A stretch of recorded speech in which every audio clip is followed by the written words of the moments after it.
Congratulations and thank you for coming. Appreciate it very much.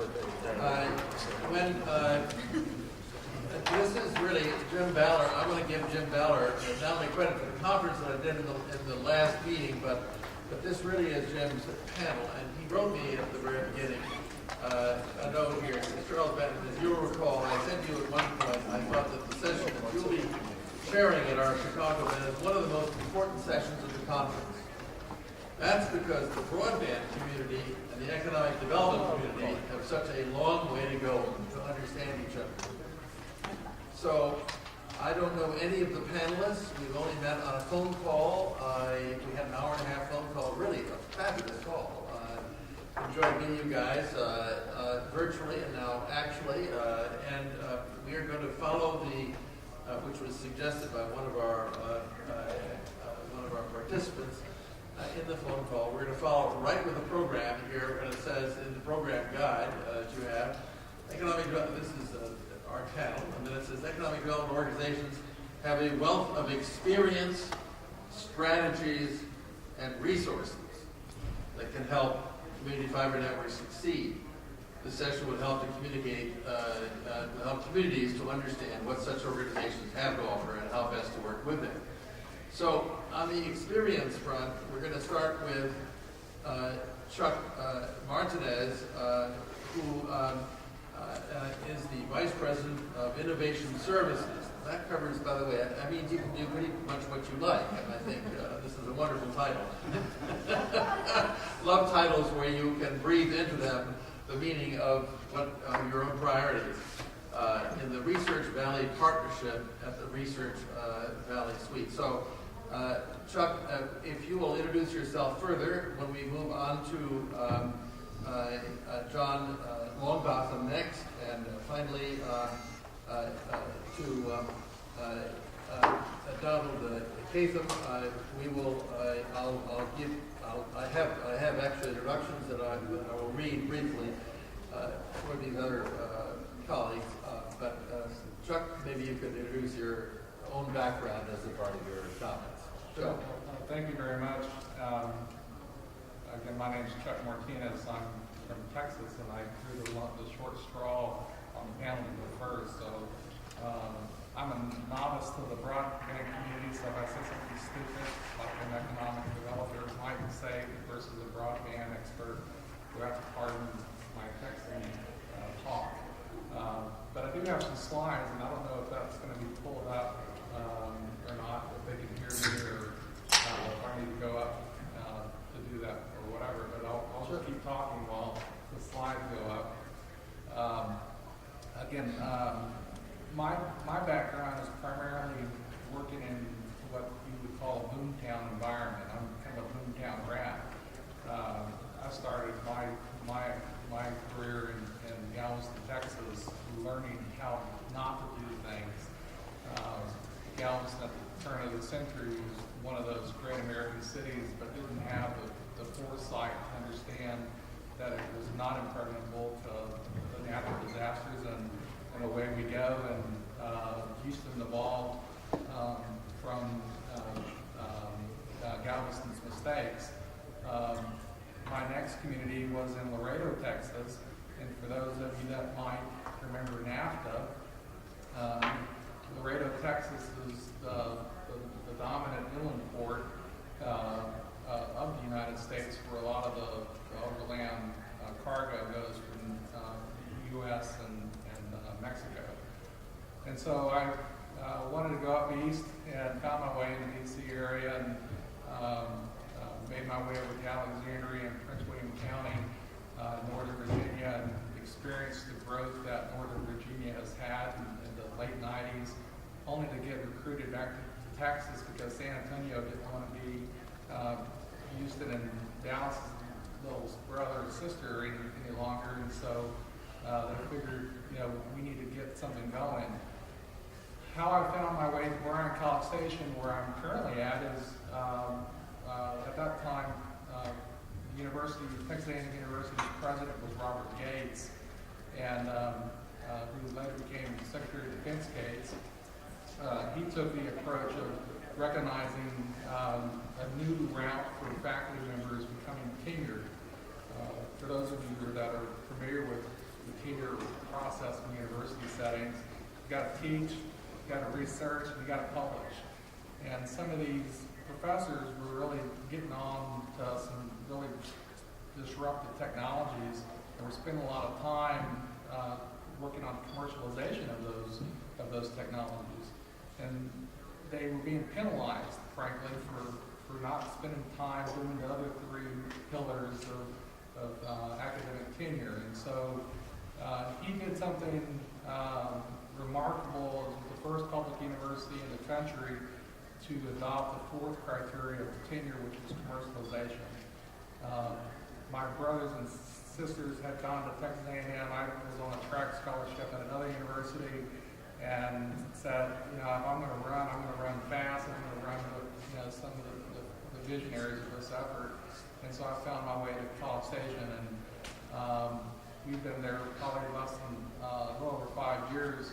And we've caught up, I think, with most communities as they evolve into technology communities.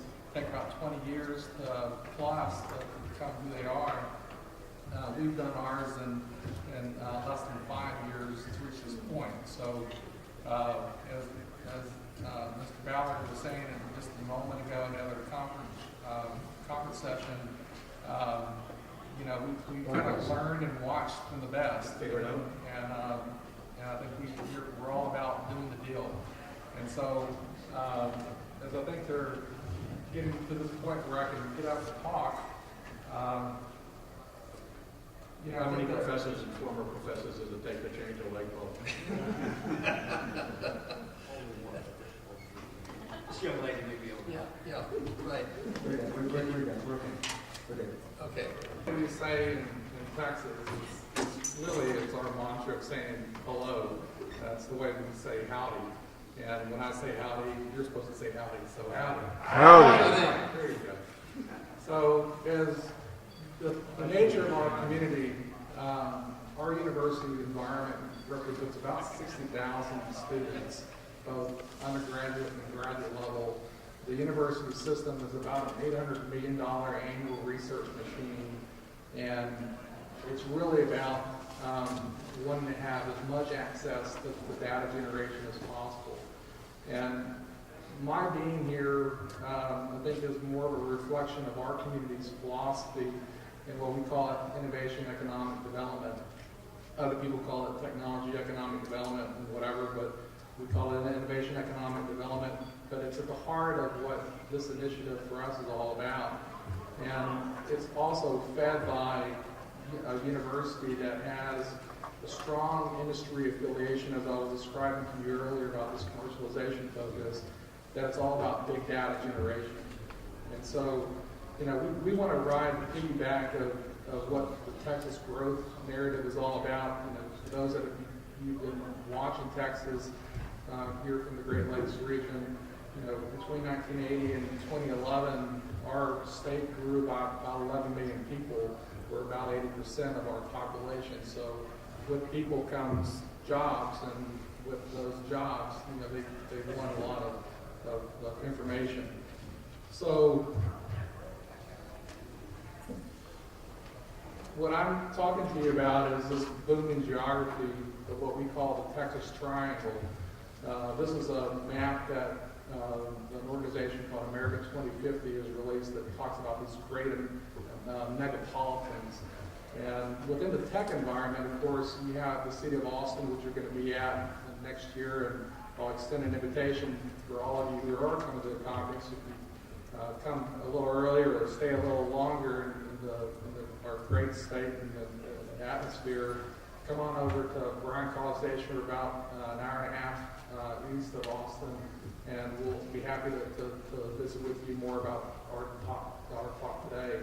This region represents about 70% of the state's population, or about 14 million people. This is my kind of disclaimer. I was talking with an audience member earlier about who the Research Valley Partnership is.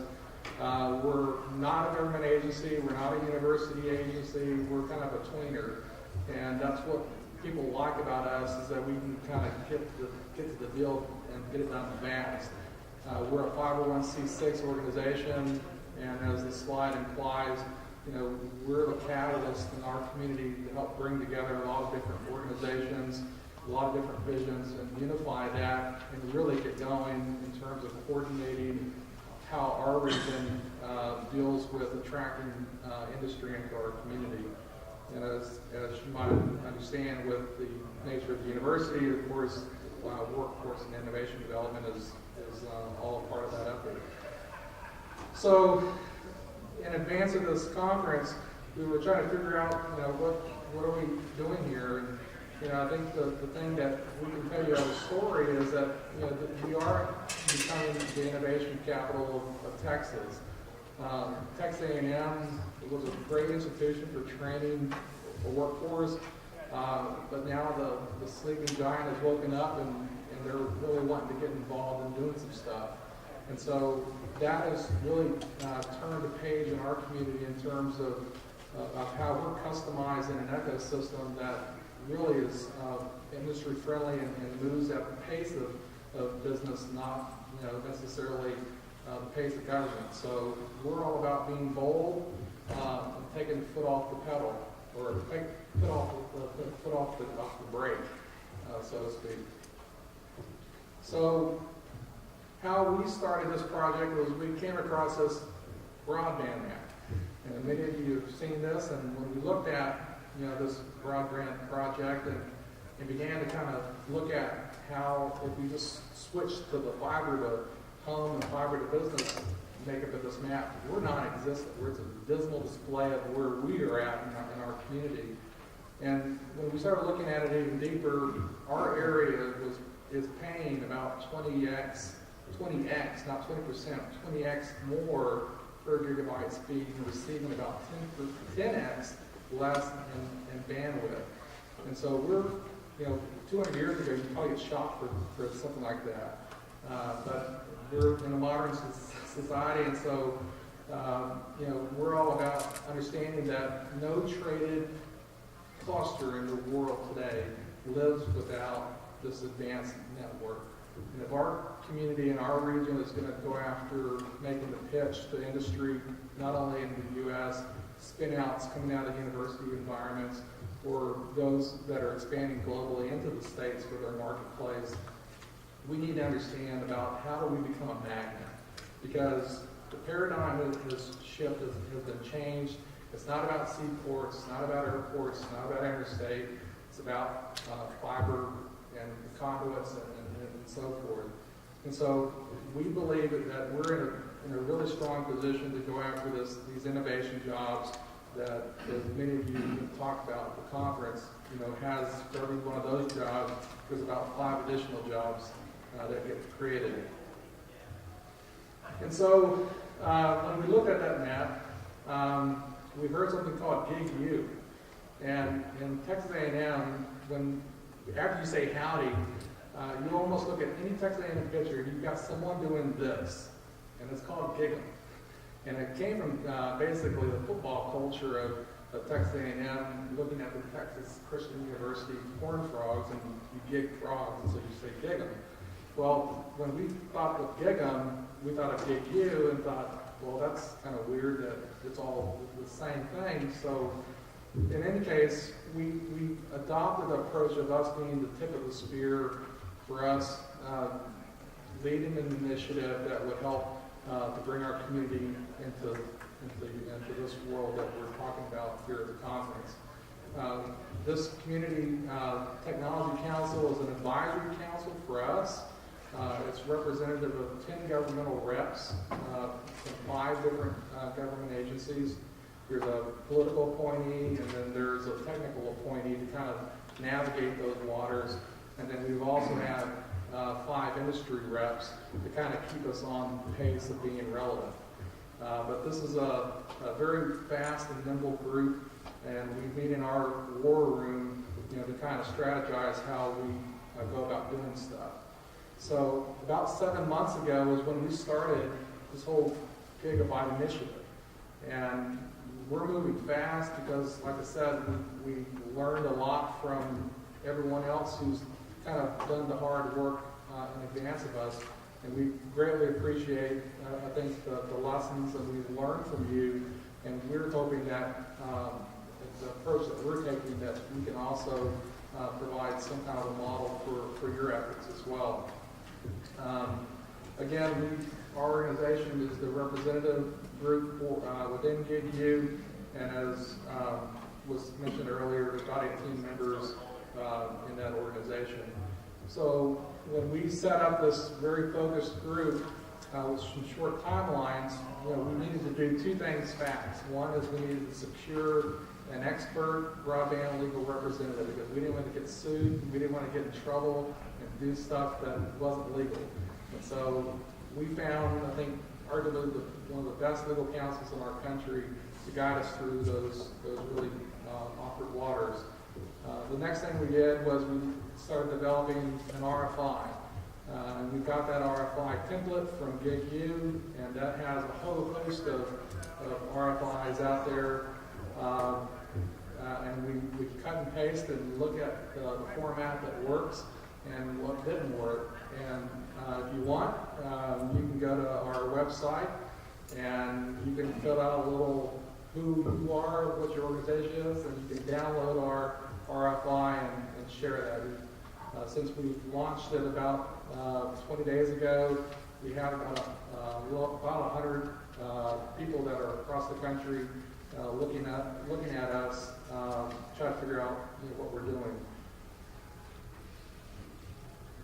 And so when we talk to service providers and operators, they want to know, well, where is it going to go? And so this is a kind of a rendering of our community. You can see our regional airport that services Bush Intercontinental Airport in Dallas-Fort Worth. Main campus is just right off next to it. But you've got all these whole host of business and industry districts that are emerging all around the place throughout the community, trying to pick up the activity. And when we've had guests, they're amazed at the fact that within this 600 square miles of our region, that we're literally at a breakneck speed from north, south, east, and west, constant growth. I mean, you won't look at any place and not find a crane somewhere. And so we're really moving fast. We've got about 250,000 in population, about 110,000 housing units, and within our media environment, we've got 1 million people, and about almost 500,000 housing units. But there are some initiatives that are really driving why companies want to come to our community. The first is that when Texas was laying down its fiber, they followed the railroads. And the main railroad that goes from the Port of Houston north comes right through Bryan College Station. And so what has happened is that we're basically a disaster recovery area for the Gulf Coast.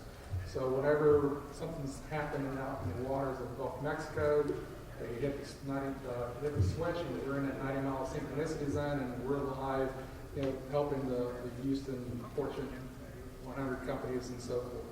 There's also a 25 by 25 engineering initiative. We were fortunate to get the engineering dean from Purdue. She came down to Texas A&M and said, I want to have 25,000 engineering students by 2025. And we're at 12,000 today. So you can imagine the information that's going on that. We're also one of 3 federal vaccine centers for pandemics. That's just now happened, and now we're a foreign trade zone to the Port of Houston. So when the Panama Canal opens up and more cargo is coming, it's coming straight through our community. So how do we approach this fiber initiative? Well, ours is pretty simple. We look at the private sector helping to make the investment, build and operate the network, and make a lot of money. From the public side, we're basically streamlining the regulatory and facilitating that speed and market approach, providing access to our citizens and businesses, reducing operating costs, and growing the economy. It's the free market society approach to how we're approaching these things. So I know that today's session is all about these tools, these economic development tools. These are laid out in the RFI, but I'll just kind of go over some of the big ones that seem to be attracting attention to the folks that want to come in and look at building up our system. And it's accessing our dark fiber, getting our pole attachments, which is the approach that Austin had offered to Google, making ready crews to help facilitate that happening, the right-of-way accesses, co-locating, et cetera, et cetera. But then there's all these other aspects, and I appreciate the comment that was made next door by the lady about addressing those that are in this economic distressed environment. And the enterprise zones in Texas go exactly at that. It's to help those parts of our community that need it the most, where the dollar of investment would go further than this somewhere else. And then it's an incentive for the companies to be able to have some tax breaks on the back end. So I'll finish my remarks with some takeaways. If you were to look at Bryan College Station and how we've grown in 7 months to where we are today, the first thing is what's been articulated here over and over again at the conference, is you've got to recognize the market opportunity. Now, we did not do a demand study or a validation study. We just knew that we had a bunch of hungry bandwidth anchors that wanted it, that were tired of paying this astronomical price and not getting a lot out of it. You want to engage the champions from end to end. Keep your stakeholders at the debt, and then also be able to get them ready to execute on these economic development toolkits. You want to assemble your A team, and I'm not joking about that. You want to assemble your A team where decisions are made and it crosses the political, technical, and business boundaries, and you want to coordinate them with a win-win contract with each one of them.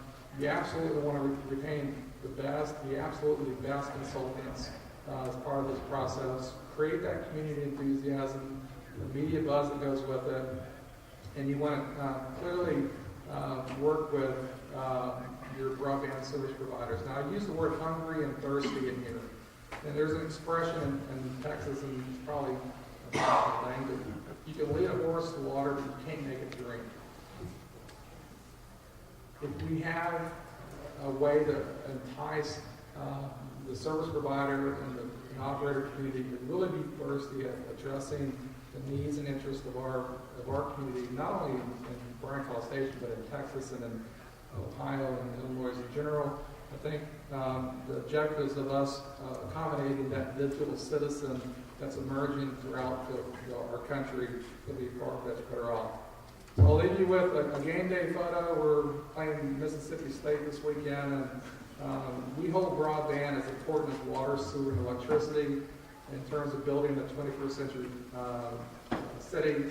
And again, when you're coming to Austin next year, please come by. We're happy to open our doors for you and see what's going on in Bryan College Station. Thank you. Thank you. Thank you. Thanks, John. John, let me just give you a brief summary of John's background. John brings us an international dimension. John Longbottom is IBM Canada's national executive responsible for strategy and execution of IBM's Smarter City Global Initiative. His focus is to help municipal and other public sector organizations improve and transform services by capitalizing the opportunity to leverage the growing availability of data as the world becomes increasingly instrumented by interconnecting various sources of data and by using advanced analysis to help entities become more intelligent. That's a mouthful. John works with specialists, IBM teams, and partners to deliver solutions that create new value for clients across a diverse set of functional domains.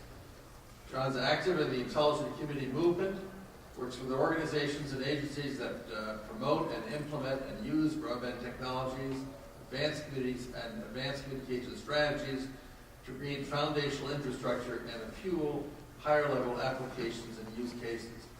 He was recently awarded the Queen Elizabeth's Diamond Jubilee Medal for his work with communities. And John, congratulations. Go. Good afternoon. I'm going to run through these slides pretty quickly. By the way, thank you so much for opportunity to talk to you a little bit about what we're doing and what we call an area of smarter cities. So I just want to set the context of that, and then perhaps talk a little bit about what it means to have the facilities to be able to make some of these visions and opportunities come alive. We're into this game because of a number of reasons. I shortened my typical 40, 50 slide presentation down to a few slides.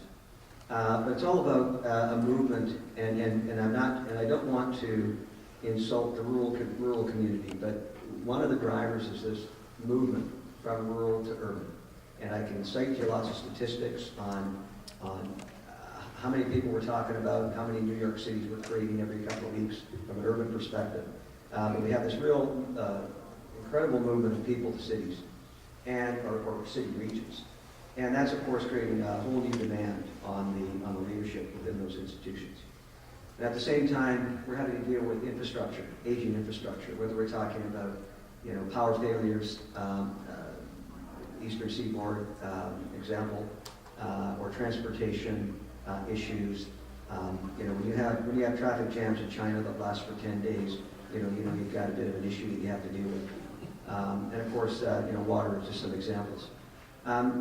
We're at the point now where we're actually having to look at redeveloping, rebuilding the cities we've built over the last 100, 150 years, which is really quite an immense challenge. So if you think about putting broadband in, think about all the other infrastructure that you also have to worry about. And maybe there's an opportunity. Replacing the infrastructure, I should put in the required infrastructure as well. When we look at cities, around the world, and I spend most of my time in Canada, we really do appreciate the fact that cities really want to create and improve the prosperity.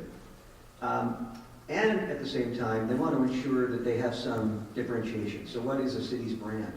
What makes a city the place that people want to go, live, work, play, worship, educate, etc.? And really, this is where we're trying to put our emphasis and our focus, is working at that broader level to understand what the goals and objectives are of the community as a whole, and where the opportunities are to employ technology in much more productive ways. It was talked about a little bit earlier. Chuck, I think you mentioned the data, the growth of the data, and it's absolutely staggering. And this is another, so not only we have to grow from in urban, moving from rural, but we have this huge growth of data as the world becomes more and more instrumented. You can see some of the statistics up there. We've got as many phones out there as there are people in the world, and moving into a significant amount of devices that need to communicate, but they're all generating enormous amounts of data. So the idea of smart is really about connecting that physical world with the digital world, driving sensors out in places that we could never afford to do it before. But at the same time, we're all walking around with, plenty of sensors that we have strapped to us almost daily. And we're putting sensors in lots of other places that are going to drive huge volumes of data, particularly with network cars as an example. But the idea is now, how do you take that data and start to make sense of it? So we've coined a fairly simple model of the fact that the world is becoming much more instrumented, and clearly based on the session I was in yesterday with the Urban Land Institute and the work that you're doing, very much it's all about interconnection and growth of networks, and everything is being connected. And our focus is really all about how do we take that massive amount of data and how do we turn it into useful value, whatever that value equation is meant to deal with. And cities, of course, are we call them complex systems of complex systems. And whether you're looking at this from a city planning and management perspective, or from an operational perspective, or from a human services perspective, there's tremendous opportunities to improve these entities. And when I talk about cities, it's not just cities, but it's also regions. What we're doing is really, we say it's really about business. If there's no value equation here, then it's questionable as to whether or not you should do it. Now, there is a whole social dimension to it, and I don't want to lose that also, because we do need to make people's lives better. And if that means investments have to be made, that you might not be able to close a business case, but that is an important strategy as well. So don't get me wrong, but it's obviously a decision that's made for all the right reasons as well. But as you can see from some of these numbers, what we try to do is to show that there is demonstrable value, that there is a business case that can close, that can give you the resources and the excitement about doing these kinds of projects, and these are just some examples. I just want to close with an example of the kinds of things that we're doing as a company to help build repeatable patterns that cities can capitalize on, and it's an effort that we call the IBM Smarter City Challenge. So we put aside $50 million and offered an opportunity for cities to provide proposals to us to have an engagement of about $400,000 to $500,000. And that was for 100 cities around the world. We're just finishing the last number of cities over a period of 3 years. It's supposed to be over a period of 3 years. 100 cities. We're just finishing that up. We're in our last year, 3-year period. And we work with cities all around the world on a variety of issues. Everything from digital inclusion to traffic to early childhood development to economic development, disparity, and just a whole variety. And you can actually just Google up or Bing up, whatever your preference is, IBM Smarter City Challenge, and you'll see where we've done these challenges, and within each one of those challenges, you'll see the reports, you'll see the studies, you'll see the testimonials, you'll see any other marketing or PR that's been generated from it. And they're all different, they're all exciting, and our objective is really to create some examples of cities that are trying to solve these major problems using the technology. When I say technology, it's everything from compute technology through to sensor technology through to networking technology. The technology, from my standpoint, is one of the easier things to do once you have a proper context. And so we've found that this program has been so successful that we've actually opened it up again in 2014 and are accepting proposals for cities to engage in this effort. But it's just one activity that we use within our overall strategy. So I just wanted to give you a quick context of it. My perspective is really all about working at cities on a holistic basis, which includes economic development, includes technology, includes the stakeholders, and we're working through with partners, because it takes an ecosystem to make this stuff happen. New approaches to be able to create plans that are long-living, that are executable, that are governable, that are curatable, and and I really look forward to some of the other discussions and questions as they come up. So thank you very much.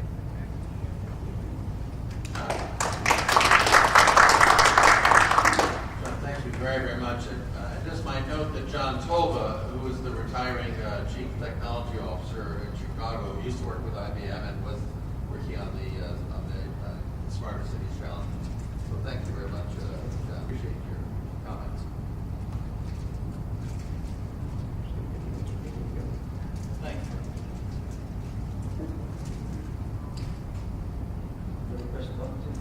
No, I will. Yeah.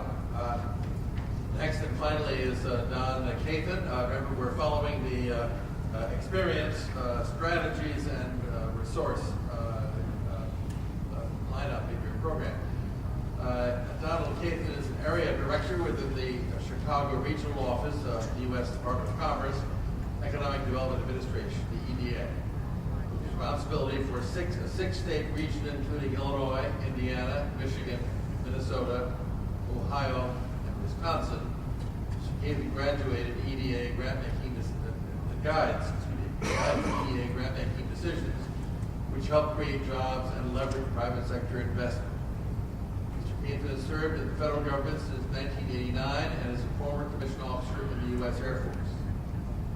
He's a native of Chicago who earned his Bachelor of Science in Electrical Engineering from the University of Illinois in Chicago, as well as an MBA from Wright State University in Dayton, Ohio. So, Donald. Thank you, Charles. Wonderful. I appreciate it. And thank you for the invitation to be here. I want to echo Charles' comments at the beginning. The you are to be congratulated, the Hardy Few, for the last afternoon of the last day. So thank you for being here.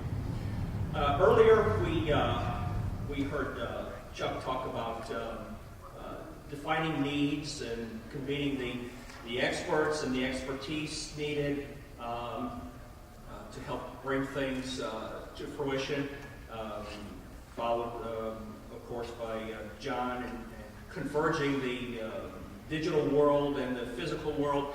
I want to talk very briefly about the third leg of that stool, and that really is resources. You've been through a number of sessions. You've heard a lot of talk about public-private partnerships. I want to speak to one half of that aspect, and that is the public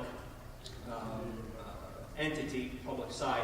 A bit of a disclaimer, there are a number of different federal and state as well as local agencies who are working very hard to help assist with respect to the resources to bring fiber and networks and the next generation to fruition.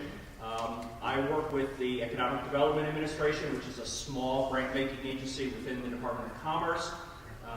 We wouldn't be so bold as to claim that we're the tip of the spear.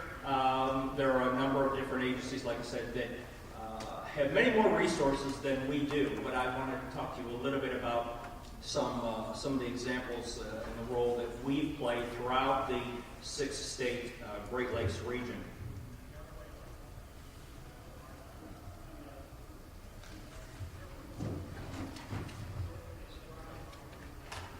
Okay, very good.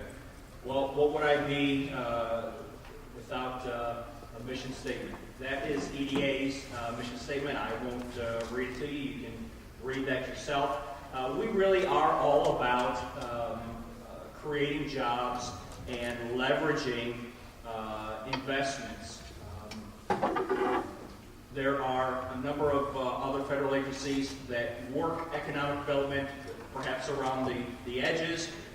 We're one of the few that have economic development as our sole mission.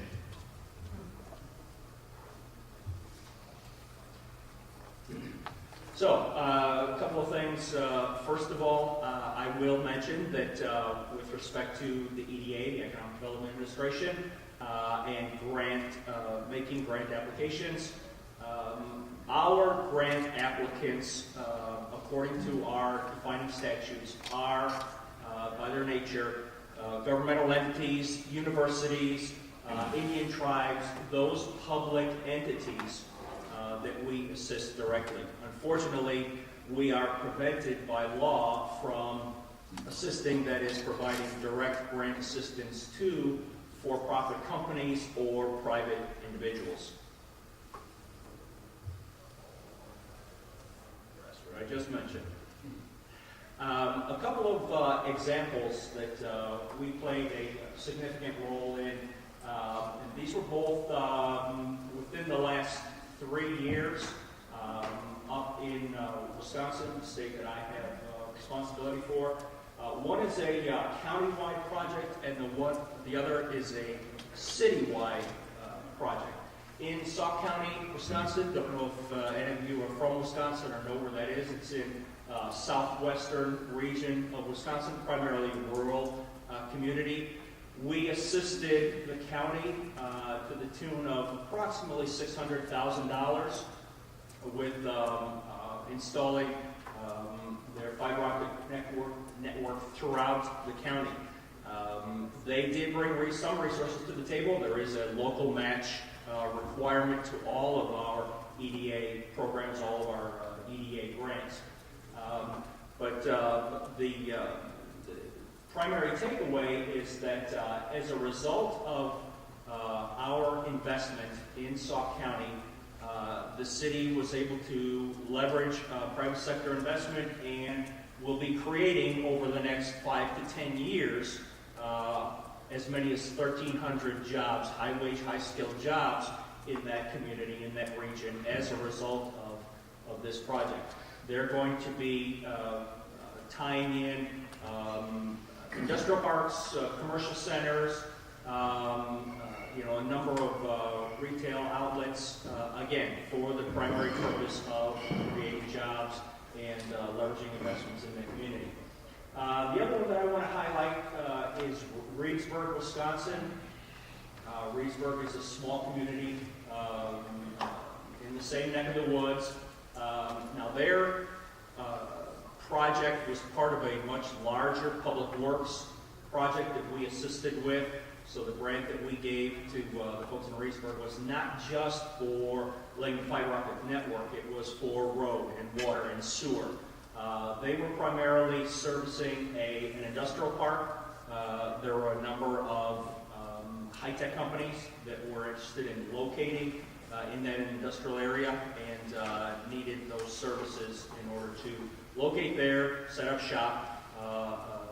Two of them, I believe, were actually constructing new buildings, hiring new workers from the region, and nearly 600 jobs will be created in that community, again, over that same 5 to 10 year time horizon. So a couple of examples that we're very proud of. Like I said, EDA is only one of a number of federal agencies that provide the types of resources for these types of projects.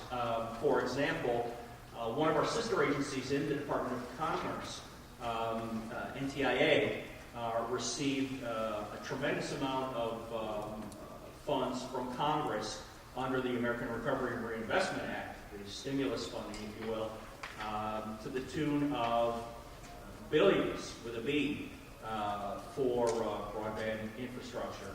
And so we are a relatively small player in that arena, but again, jobs and private investment are our sole requirement for the EDA grants. There's our website if you want to learn more about the Economic Development Administration. Just another resource that you may want to jot down if you're interested in federal grants, www.grants.gov. Some of you may already know about that, may have already searched that area. You can do keyword searches, you can do agency searches. You can find the NTIA applications, grant applications on that website. That is the federal government's web portal for everything grants related. Again, www.grants.gov. There's my contact information. I'd be happy to talk to anyone who may have interest or may have some project that they're working on that may be ready for prime time. I'm more than happy to talk to you. You can call me on the phone at any time, send me an email, talk to me after the conference today. Thank you very much.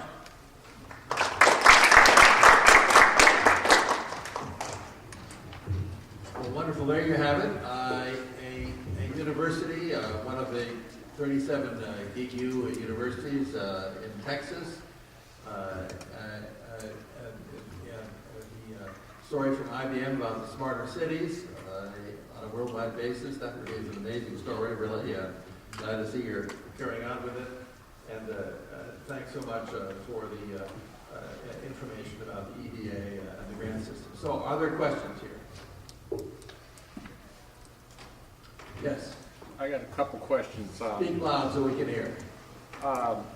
For the IBM Smart Cities, since you said it's only 400,000, could you give a couple of examples how some cities have leveraged that and so far that you've done for the past 3 years?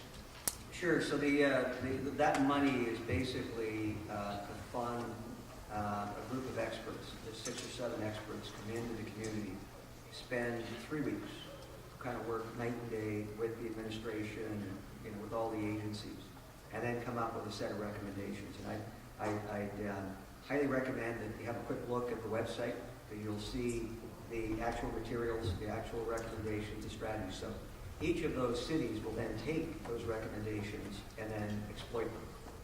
So we've got examples of a community that wants to change the whole nature of the essence of what it's about. They've got lots of crimes, lots of challenges, and by using the recommendations, they were able to bring 30 to 35 agencies together and start to develop a concise strategy on how you position those resources. So that's more of something that pays off over the longer term. But what these things are really about is creating a roadmap, creating the spark to do something really great.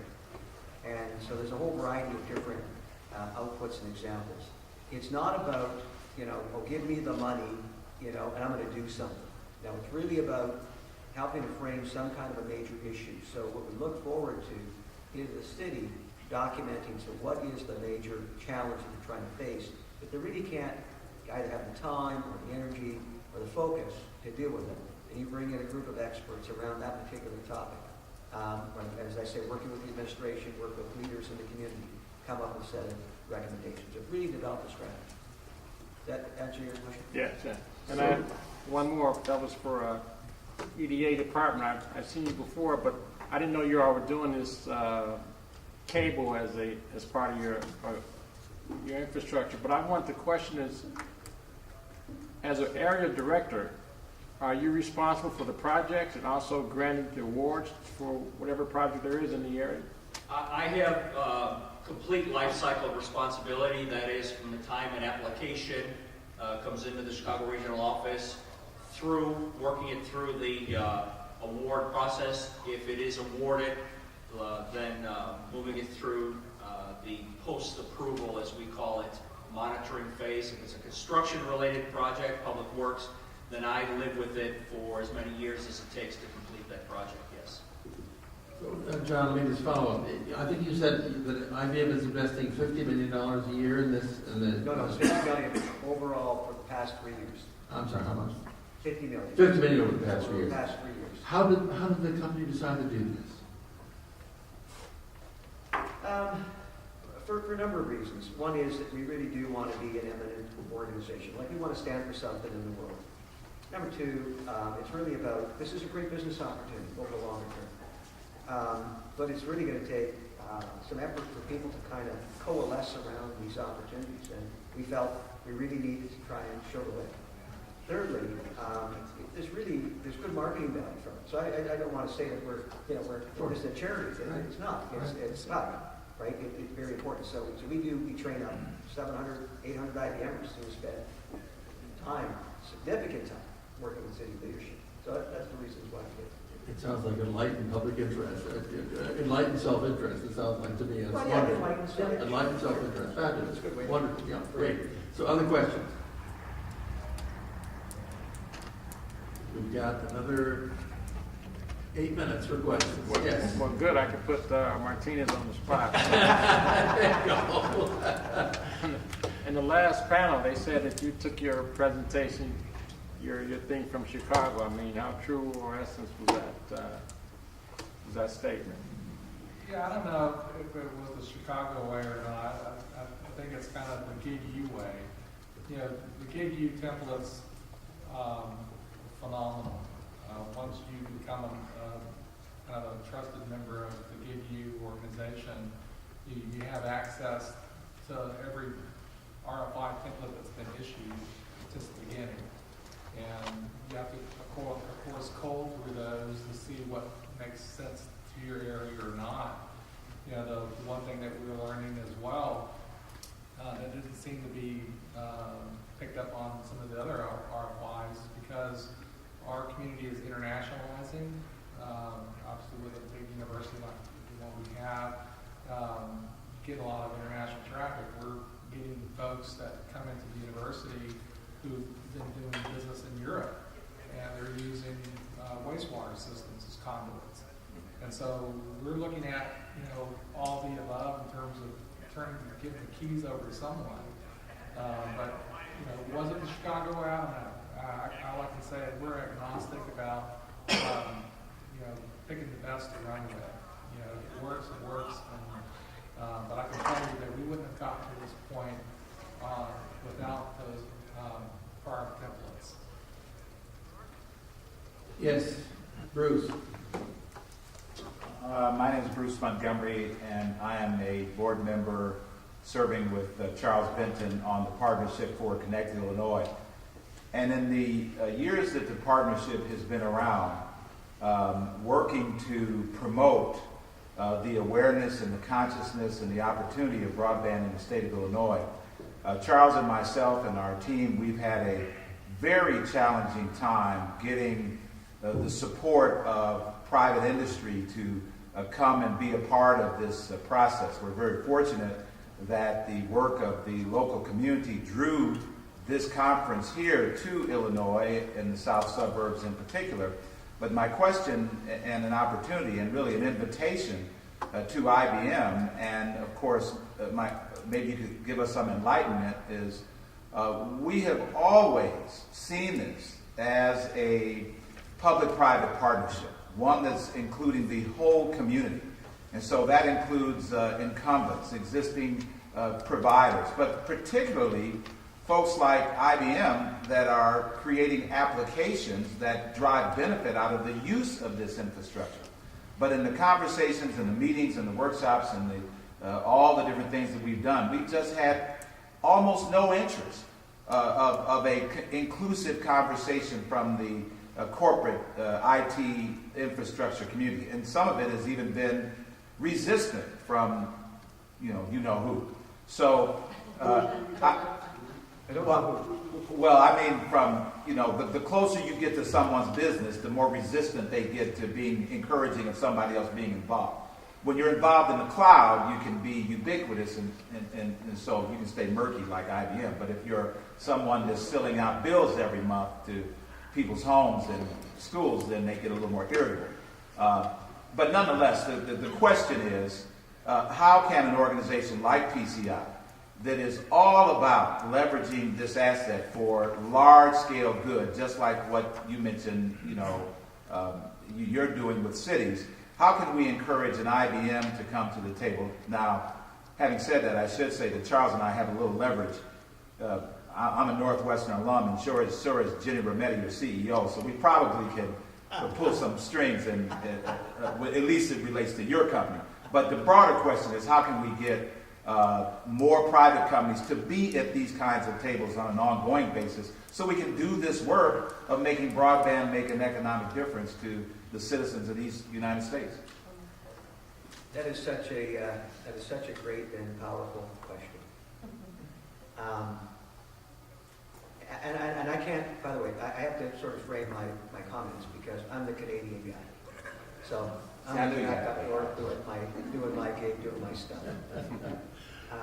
Which could have it's a bit of a different twist to it, although the issue is still the same.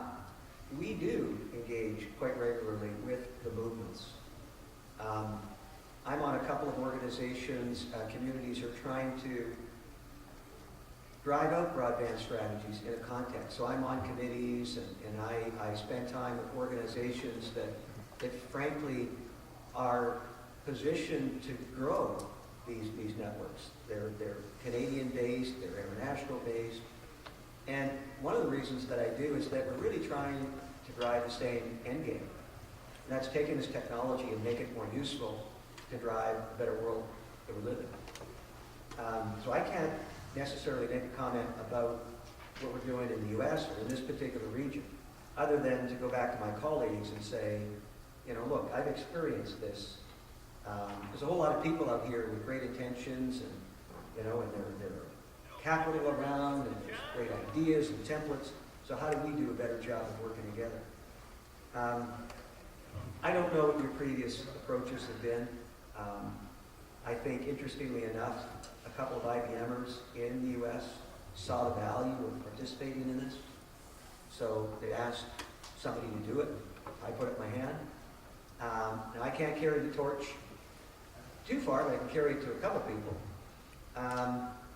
And I think it's a matter of, and by the way, so that's the second thing I would say is, this is a bigger problem than just having people at the table. You got to somehow come up with a framework that gets you to some end goals that we all agree are the right end goals, the mutual goals, etc.